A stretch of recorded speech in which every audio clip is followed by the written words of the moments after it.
Hello and welcome to the virtual towers of Binary Arcadia, where the games go on long into the night. They're joining us today where me and Tabz collectively have put together a little synopsis, easy to follow, about exactly what Death Stranding is.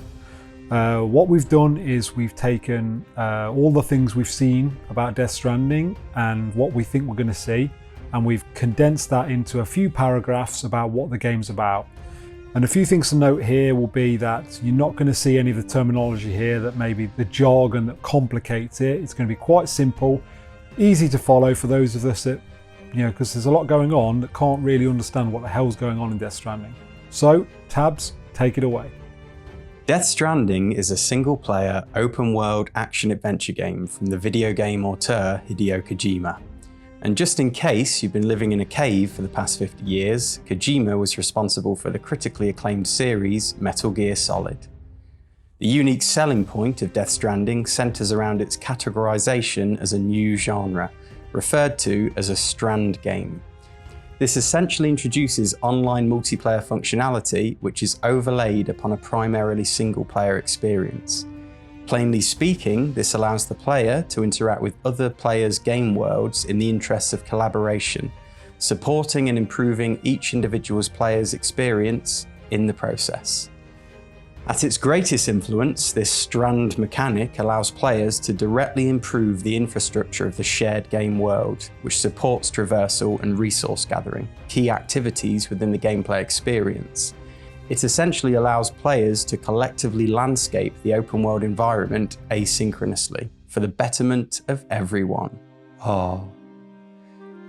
Norman Reedus plays Sam Porter Bridges, the main hero and protagonist, tasked with reconnecting a broken world in the wake of a cataclysm known as the Death Stranding.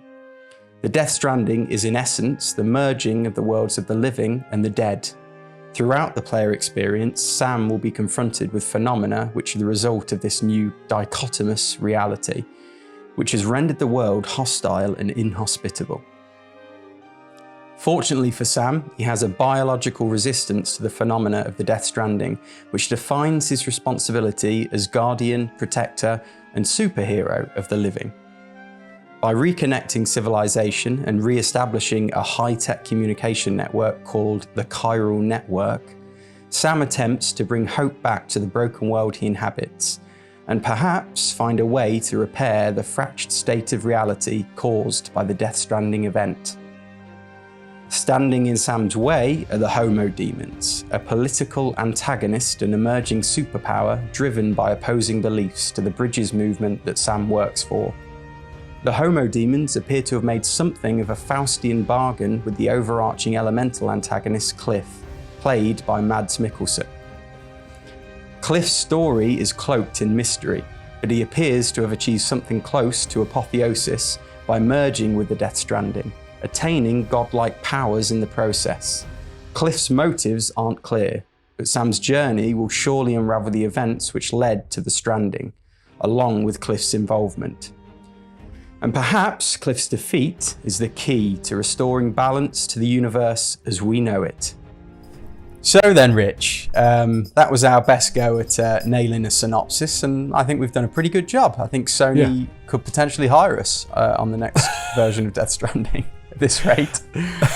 No, but I think it does kind of break down, the main fundamentals of what Death Stranding is about.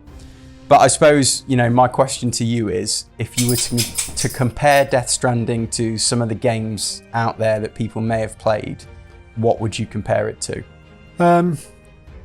So the games that it looks like, this is all taken from the fact that we're not currently playing it. So this is based on what we've seen, and obviously we're not one of the lucky ones that have got the review copy and are currently playing it. So. But it certainly looks like it's got a flavour of Breath of the Wild in there with the open world traversal of the landscape. I would say, I think there's definitely some elements of MGS in there. You can tell absolutely. That the previous games that Kojima made were Metal Gear Solids, although I don't think this is a stealth game like MGS. The way it's displayed and stuff, really gives me a flavour of MGS. I think you can definitely say Metal Gear Solid Phantom Pain because of the open world. Yes. you know, and like you say, the kind of feel of the gameplay and the controls is probably going to be quite close. And there are stealth sections, it seems, or the choice to play stealthily. Yes. So I think that's a great shout. Breath of the Wild meets Metal Gear Solid 5 Phantom Pain. And then you would say, is it Bloodborne? Is it? There's a bit of asynchronous gameplay in Bloodborne. Yeah, absolutely. Yeah, there's those that kind of multiplayer online element to varying degrees. But yeah, absolutely, it's a bit of that too. And obviously, there's people playing it at the moment, and you won't find any spoilers here because we're absolutely doing our absolute best to avoid them right now, which apparently they're plastered all over the internet. But apparently, it's almost like a movie genre as well. It comes across. There's so much. It's so elaborate and grand that it comes across almost like you are playing a little bit of a movie. So I think I've seen someone say it's almost like a movie genre as well. I can see in the way that, you know, the kind of mythology, the world, the science is created. It's, you know, it's almost akin to like coming up with Star Wars or coming up with Harry Potter. Yeah. He's gone to town with, you know, the world building, if you like. So I can definitely see that. I suppose the only thing I would add is maybe a little bit of The Sims, in as far as you've got to look after BB, so you've got to keep him happy. And also Sam, in a sense, is, well, if we've said in the past, a bit of a Tamagotchi at times. You're kind of looking after his well-being. And there's obviously some kind of quite heavy simulation elements just in terms of traversal and surviving the world, which come into play. So yeah, so what we're saying, Breath of the Wild meets Metal Gear Solid 5 Phantom Pain meets Bloodborne meets The Sims. Is that right? Yeah.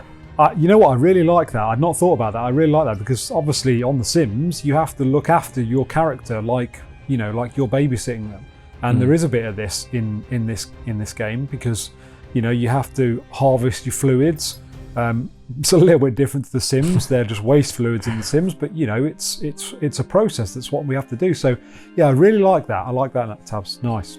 And we get a bit of whistling and mumbling from Sam on occasion, which is kind of like the what was it called? Like the Sims gibberish they used to bang on about.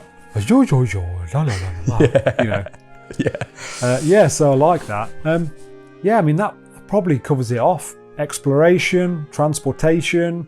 Combat in there, although currently we don't know how the combat takes place overarching. I think for the most part it's going to be kind of an optional thing, this open world experience, which gives you choices of how you play the game. But I'm guessing there's got to be some confrontations with Homo demons, with, you know, Cliff, that probably force you into some sort of combat situation. Yes. So and we have already seen there's obviously boss fights in the TGS trailer.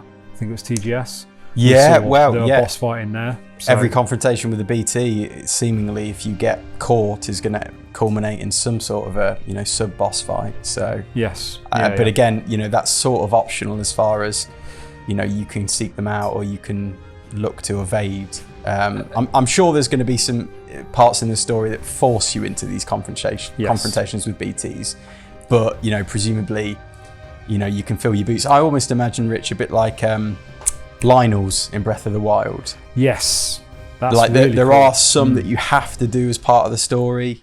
Yeah, or maybe one. I can't remember if there's any more. But you can seek them out, can't you? And basically use them as, well, loot crates for the best weapons and armor in the game. Exactly. And since we know that once you kill these things, you get materials from them, you know, you probably are going to be seeking them out at a point because you want to build these things with the chiral printer and you're going to need the resources to do that. So at a point, you probably will be farming them. Yeah, that's one mystery I can't wait to see unraveled, the chiral printer and the kind of the depths and the quite how capable it is and what we can print off. That will be really interesting. Definitely. And I think that mechanic will evolve as the game goes on, I think. So lots of games, the way they pin the world down in an open world game is to either not unlock certain areas. So for instance, in Breath of the Wild, there'd be really cold areas, really hot areas, and you couldn't really go to them unless you'd got the right potions or equipment to get there. And I think this is how they're going to sort of hem you in the world a little bit.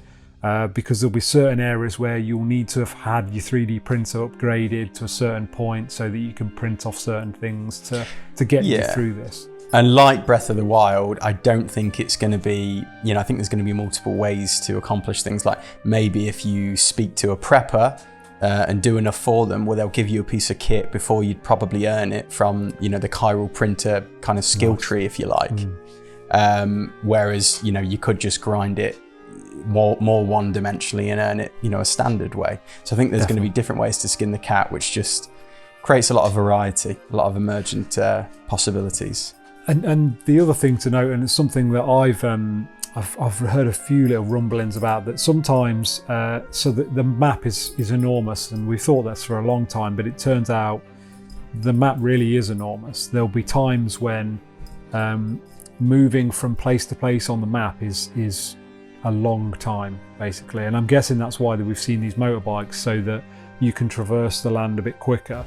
And I do think, I was reading something about there's some people that you meet along the way, and your relationship with them can degrade because you can't get to them. You're so far away in the story from where they are, you can't deliver new goods to them. So that's really interesting. It's obviously going to be an enormous game world.